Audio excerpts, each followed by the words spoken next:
আসসালামু আলাইকুম।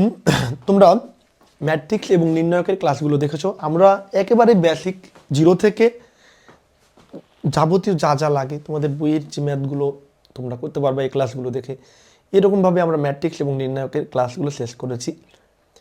তো আমি তোমাদের কাছে অনুরোধ রাখবো, এখান থেকে পরীক্ষায় প্রশ্ন আসে, ম্যাট্রিক্স নির্ণায়ক থেকে একটা ছোট প্রশ্ন একটা বড় প্রশ্ন আসবে। হ্যাঁ, এমনও কি দুইটা প্রশ্ন আসে, দুই তিনটা প্রশ্ন আসে ছোটো মানে খ বিভাগে। তাহলে আমরা অবশ্যই এটাকে ভালো করে করে রাখবো। আর এখান থেকে আমি যেগুলো বলেছি ইম্পর্টেন্ট সেগুলো করে রাখবো। আর এখন আমরা বলে দিব তাও কোনগুলো ইম্পর্টেন্ট বা কোনগুলো পরীক্ষায় বেশি বেশি আসে তোমরা দেখতে পাবা। তো যেটা বোর্ড কোশ্চেন অ্যানালাইসিস, আমরা কোশ্চেন নম্বর 1 দেখতে পাচ্ছি, যদি এ একটা ম্যাট্রিক্স দেওয়া আছে, বি একটা ম্যাট্রিক্স দেওয়া আছে, তাহলে দেখাও যে এ বি ট্রান্সপোজ করার পর বি ট্রান্সপোজ এ ট্রান্সপোজ, অর্থাৎ এ বিকে গুণ করব, গুণ করার পর যদি ট্রান্সপোজ করি, আবার বি এ কে গুণ ট্রান্সপোজ করব, এ কে ট্রান্সপোজ করব, এই দুটাকে গুণ করার পর দুইটা মান সমান আসবে। এটা মেজর 2011 সালে এসেছিল। তারপর দেখাও যে 1/√3 1/√3 এত বড় একটা ম্যাট্রিক্স, একটা লম্ব ম্যাট্রিক্স। তো লম্ব ম্যাট্রিক্স আমরা পড়েছিলাম, এটা মেজর 2009 এসেছে। এরপর এ সমান একটা ম্যাট্রিক্স দেওয়া আছে, ম্যাট্রিক্সের বিপরীত ম্যাট্রিক্স নির্ণয় করো, যেটা 2013 এবং 2017-তে এসেছিল। বিপরীত ম্যাট্রিক্স আমরা দুইভাবে পড়েছিলাম, একটা ব্লক ম্যাট্রিক্স পদ্ধতিতে অথবা একটা এমনি পদ্ধতিতে। তো এখানে যেহেতু কোনো পদ্ধতিতে বলেনি, তোমার যেটা মনে লাগে সেটা দিয়ে তুমি বিপরীত ম্যাট্রিক্স নির্ণয় করবা। এরপর 4-3 ম্যাট্রিক্সের বিপরীত ম্যাট্রিক্স নির্ণয় করো, মেজর 15-তে। তাহলে দেখো বিপরীত ম্যাট্রিক্স নির্ণয়টা কি 15 সালে এসেছে, 13, 15, 17, 13, 15, 17 সালে বিপরীত ম্যাট্রিক্স থেকে প্রশ্ন এসেছে। তার মানে এটা ইম্পর্টেন্ট, এটা টপিক। তারপর আমি বলেছিলাম যে র্যাঙ্ক নির্ণয় থেকে প্রশ্ন একটা আসে। দেখো এই যে কোশ্চেন নম্বর 5 একটা দেওয়া আছে, ম্যাট্রিক্সটির র্যাঙ্ক নির্ণয় করো, যেটা মেজর 2010 সালে এসেছে। কোশ্চেন নম্বর 6 এটা দেওয়া আছে, ম্যাট্রিক্সটির র্যাঙ্ক নির্ণয় করো, এটা মেজর 2018-তে এসেছে। তারপর দেখো ম্যাট্রিক্সটির সারি র্যাঙ্ক নির্ণয় করো, যেটাই র্যাঙ্ক সেটাই সারি র্যাঙ্ক। এটা হচ্ছে একটা বড় ম্যাট্রিক্স দেওয়া আছে, এটা মেজর 2010 সালে এসেছে। আবার কোশ্চেন নম্বর 8 এত বড় একটা ম্যাট্রিক্সটির র্যাঙ্ক নির্ণয় করো, যেটা 2013 এবং 2021 সালে এসেছে। এগুলো আমাদের সব করা আছে।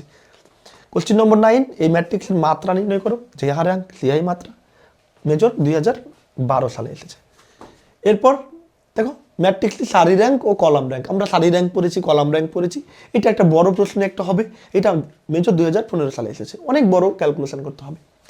এবার এটা ম্যাট্রিক্সের ব্লক ম্যাট্রিক্স পদ্ধতিতে বিপরীত ম্যাট্রিক্স নির্ণয় করা, আমরা পড়েছিলাম ব্লক ম্যাট্রিক্স পদ্ধতিতে বিপরীত ম্যাট্রিক্স নির্ণয়। এটা দেখো 2013 এবং 2017 সালে এসেছে। কোশ্চেন নম্বর 12 এত হয়, তাহলে ব্লক ম্যাট্রিক্স পদ্ধতিতে বিপরীত ম্যাট্রিক্স নির্ণয় করো, যেটা আমরা পড়েছি, এটা মেজর 2010-এ এসেছে। ক্রেমারের সূত্র আমরা পড়েছিলাম, ক্রেমারের সূত্র ব্যবহার করে এই যে এটা এখান থেকে সমাধান করতে হবে, এটা নন মেজর 2010 সালে এসেছিল। তারপর এই যে ইম্পর্টেন্ট আমরা 3টা থিওরি পড়েছিলাম, প্রমাণ করো যে একটা বর্গাকার ম্যাট্রিক্সকে একটি হারমিসিয়ান ম্যাট্রিক্স ও একটি স্কিউ হারমিসিয়ান ম্যাট্রিক্সের যোগফল রূপে প্রকাশ করা যায়। এটা মেজর 2019 এবং 2021 সালে এসেছে, এটা আপডেট প্রশ্ন এগুলো। তারপরে আরেকটা থিওরি হচ্ছে প্রমাণ করো যে একটি বর্গাকার ম্যাট্রিক্সকে একটি প্রতিসম ম্যাট্রিক্স ও একটি স্কিউ প্রতিসম ম্যাট্রিক্সের যোগফল রূপে প্রকাশ করা যায়। এটা মেজর 2017 সালে এসেছে। কোশ্চেন নম্বর 16 যদি এ ও বি অব্যতিক্রমী ম্যাট্রিক্স হয়, তবে দেখাও যে এ বি ইনভার্স সমান বি ইনভার্স এ ইনভার্স। এটা হচ্ছে মেজর 2011, 2014 এবং 2016 সালে এসেছিল। এই যে আমার ট্রাম্প কার্ড, যেটা এখান থেকে প্রশ্ন ল্যাপ্লাস বিস্তৃতির সাহায্যে প্রমাণ করেছে। এই যে এত বড় একটা বিস্তৃতি দেওয়া আছে, এটা মেজর 2005, 2019 এবং নন মেজর 2012 সালে এসেছে। ল্যাপ্লাস থেকে একটা প্রশ্ন আসবে ভাই, এটা ধরে রাখেন।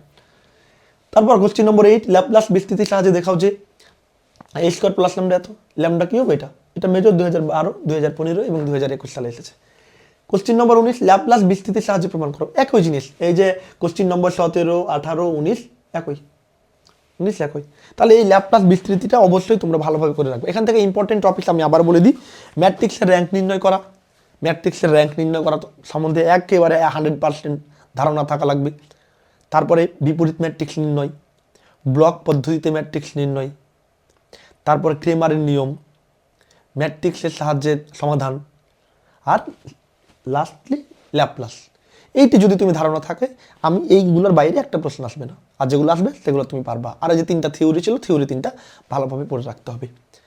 তাহলে আমরা অবশেষে এই ম্যাট্রিক্স নির্ণয় থেকে তোমাদের সাথে আমরা বিদায় নিলাম, সবাই সুস্থ থাকবা, ভালো থাকবা। এর পরবর্তীতে অন্য কোনো চ্যাপ্টার নিয়ে তোমাদের সাথে দেখা হবে। টাটা।